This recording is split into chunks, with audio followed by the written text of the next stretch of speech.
নমস্কার। বৈচিত্র্য কথায় সকল শ্রোতাবন্ধুকে জানাই সাদর আমন্ত্রণ। আজকের গল্প শরৎচন্দ্র চট্টোপাধ্যায়ের লেখা বাটি চচ্চড়ি। সংসারটা এমন কিছু বড় নয়, মাত্র দুটো মেয়ে মানুষ এবং একজন পুরুষের সমবায়ে গঠিত। ডাক্তার, ডাক্তারের বউ এবং তাদের এক বিধবা পিসিমা।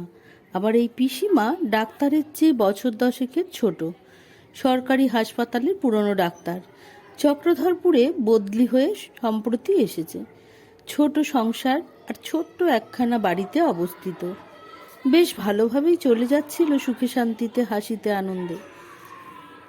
এহেন সময়ে ডাক্তার একখানা চিঠি পেল এই মর্মে: কলকাতা থেকে নাকি তার বাপের ছোট কাকার বড় ছেলে রুগ্ন বধূ আসছে তার শরীরের ক্ষতিপূরণ করতে এই পাহাড়ের দেশে। অলকার স্বামী ডাক্তারের চেয়ে অনেক ছোট। প্রস্তাবটা পিসিমার কাছে উপস্থিত হলো সে তো প্রতিবাদ করলে, বেশ আসুক ছোট বৌদি, আমি কলকাতায় যাব, এখানে থাকতে পারবো না। ডাক্তার প্রতিবাদ করলে, তাহলে এখানে দিন চলবে কি করে? সে আমি কি জানি ভাইপো। পিসিমা এই বলে ডাক্তারকে সম্বোধন করে। কিন্তু বৌমা আসছেন রোগা মানুষ, তাকে দিয়ে তো আর এ সংসারের কাজ করানো যাবে না। আর তোমাদের বউ তখন হয়ে পড়বে একা, ছেলে পিলে নিয়ে আর কদিক সামলাবে বলো? তাছাড়া কলকাতায় তো দেখছি মানুষের অভাব তেমন নেই। সুতরাং পিসিমাকে থেকে যেতে হলো। অলকার সঙ্গে তার আজ প্রায় 5 বছরের বিবাদ। সেই বিবাদের ঝোঁকেই সে প্রতিবাদ করছিল। তবে সে প্রতিবাদ টিকল না কিছুতেই ডাক্তারের প্রবল যুক্তির কাছে। ওদিকে অলকা এলো যথাসময়ে। দীর্ঘদিন ম্যালেরিয়ায় ভুগে ভুগে তার দেহের সক্রিয় কলকবজাগুলি অচল হয়ে এসেছে।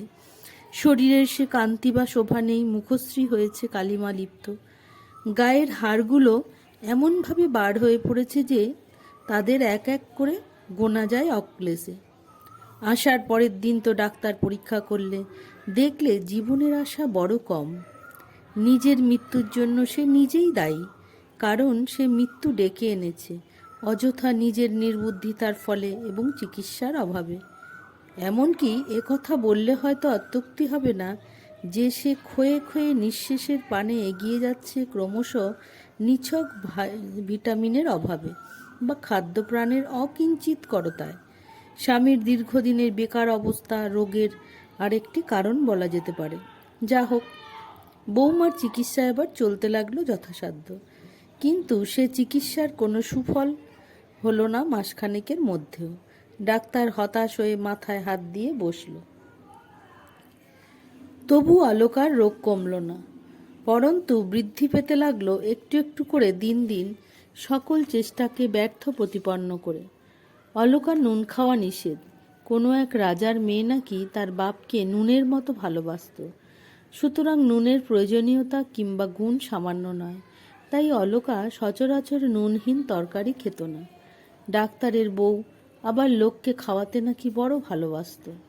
সুতরাং অলকার খাওয়ার কষ্ট দেখে তার করুণ মন ক্লিষ্ট হতো অত্যন্ত। অনেক বলে কয়ে সে স্বামীর কাছ থেকে বৌমার সামান্য একটু বাটি চচ্চড়ি খাবার অনুমতি পেয়েছিল। প্রতিদিন তার জন্য একটা বাটি চচ্চড়ি করে দিত সযত্নে। সেদিন অনেকগুলো বিছানা পরিষ্কার করে উঠতেই ডাক্তারের বউয়ের বেশ বেলা হয়ে গেল। পিসিমা তাড়াতাড়ি স্নান করে এসে রান্না বসালো, আর বৌমা বাতায়ন পাশে বসে দূর আকাশের পানে তাকিয়ে দেখতে লাগলো অপরূপ মেঘের খেলা। দূরে অতিকায় ধূমের মতো দাঁড়িয়ে আছে আকাশচুম্বী পর্বত, তার নিচে ইতস্তত বৃক্ষলতা শোভিত কালো বর্ণের ছোট ছোট পাহাড়, তাদের গায়ে লাল কাকড়ের বঙ্কিম পথরেখা।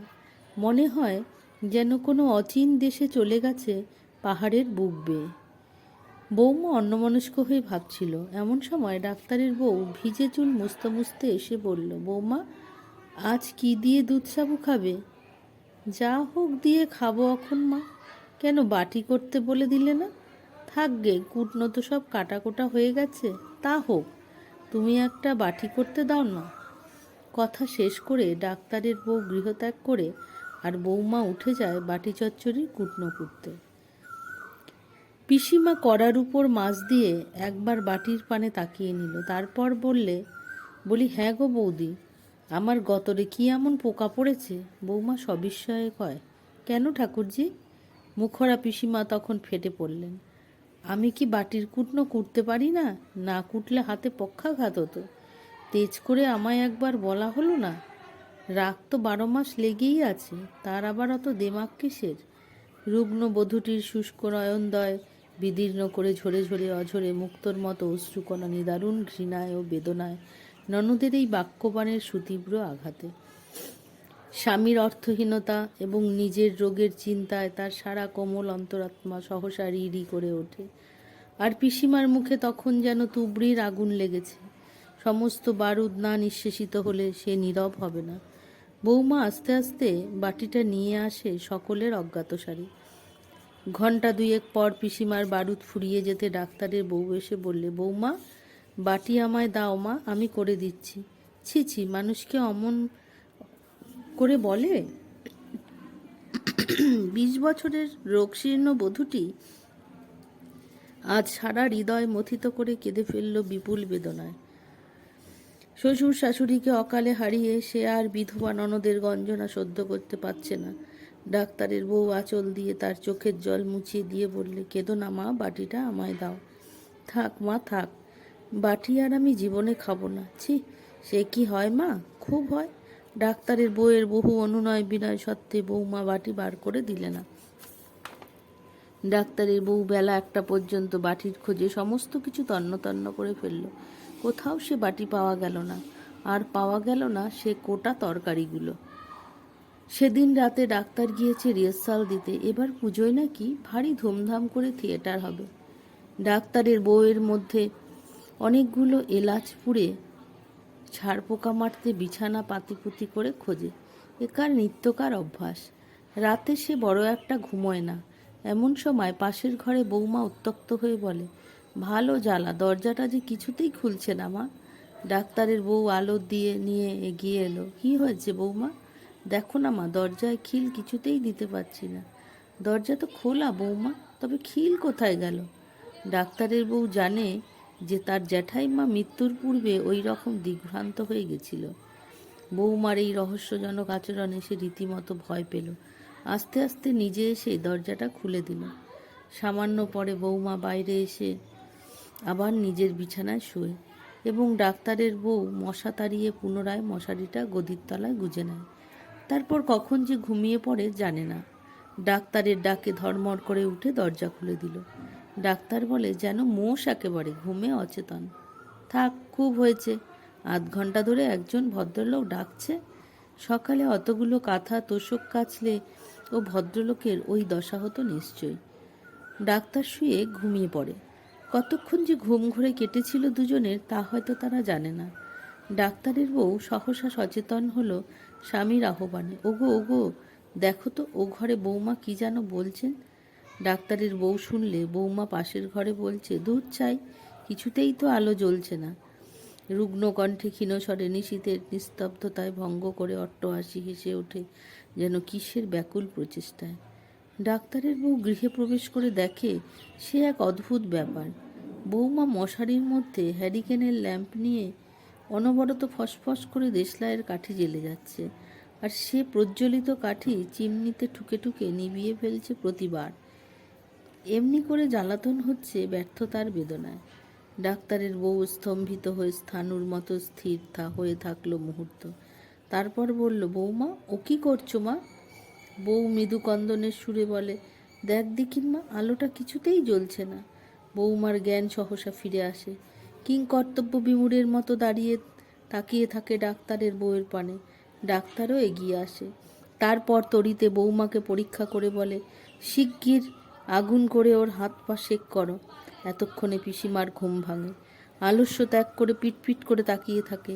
ডাক্তার এসে তাড়াতাড়ি বৌমাকে একটা ইঞ্জেকশন করে দিল। তারপর বাইরে গিয়ে বললে, না, এত করে বৌমাকে বাঁচাতে পারলুম না। নয়ন কোণ থেকে ঝরে পড়ে বিন্দু বিন্দু অশ্রুকণা। ডাক্তারের বউয়েরও চক্ষু হয় বাদল দিনের সজল আকাশের ন্যায়। মুহূর্তে সব কিছু এলোমেলো হয়ে যায়। কলকাতায় টেলিগ্রাম করা হয় বৌমার স্বামীর কাছে, তবুও যদি একবার শেষ দেখা করতে পারে পাড়ের ঘাটে। ডাক্তার যথাসাধ্য চেষ্টা করলো। স্বামী এলো দূরান্তর থেকে, আর এলো তার মেজদি, গলার বোতাম বাধা দিয়ে একেবারে শেষক্ষণে। তবু বৌমা বাঁচল না।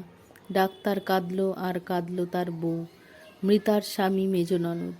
শুধু কাঁদেনি তার বিধবা ছোট ননদ, কারণ মৃত্যুর সঙ্গে তার কথা বন্ধ প্রায় 5-6 বছর যাবৎ। আর সেই কারণেই সারা রাত দিগ্ভ্রান্ত একজনকে মশারির মধ্যে দেশলাই জ্বালাতে দেখেও নিবারণ করতে পারেনি কিছুতেই। এই ঘটনার 7 দিন পরে ডাক্তারের বউ কোনো এক মধ্যাহ্নে ভাড়ার ঘর গোছাতে গোছাতে একটা খালি হাঁড়ির মধ্যে পেল সেই বাটিটা, আর তার মধ্যেকার কতগুলো শুকনো তরকারি। পুরানো ক্ষতে আবার যেন নতুন করে আঘাত লাগলো। একটা ব্যথিত দীর্ঘ নিঃশ্বাস বুকের মধ্যেই চেপে ধরল।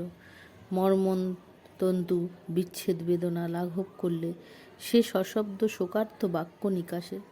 কেবল সজল নয়নে তাকিয়ে রইল সেই বাটির পানে আর শুকনো তরকারিগুলোর পানে।